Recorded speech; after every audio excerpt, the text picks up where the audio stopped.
Hello friends, welcome to Sosin classes. Under the series Anthropology through Vocabulary, we are now taking up this term Ecofacts. Ecofacts, Biofacts, Artifacts, etc. are very interesting terminologies in the field of archaeology. Whether they are the museum artifacts or biofacts, ecofacts from Queensland Museum of Brisbane, or it may be National Museum of Natural History, New York, or the National Museum of Anthropology in Mexico. Whichever universities we pick up from across the world, we see that these in various combinations occur in the museums.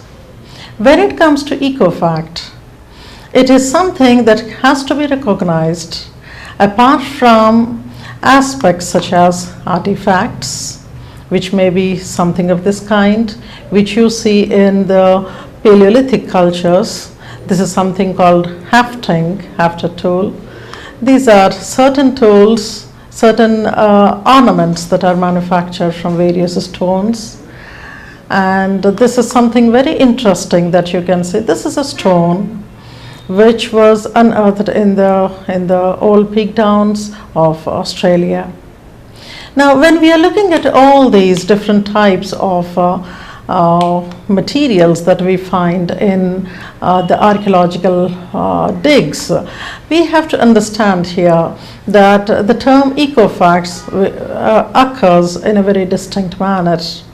It is those combinations of whether floral or faunal evidences that are found in various strata in the digs that do not have any kind of human intervention in the manufacturing.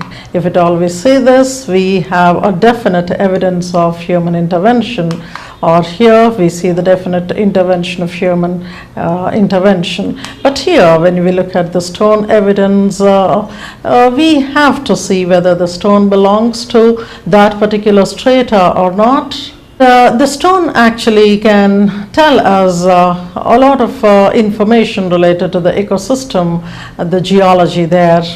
The geological formations, if they do not contain this particular stone in its natural environment, its existence, there is a clear proof that there is some kind of a human intervention or the intervention of the nature. Several such terms we will be learning in the other videos. Thank you.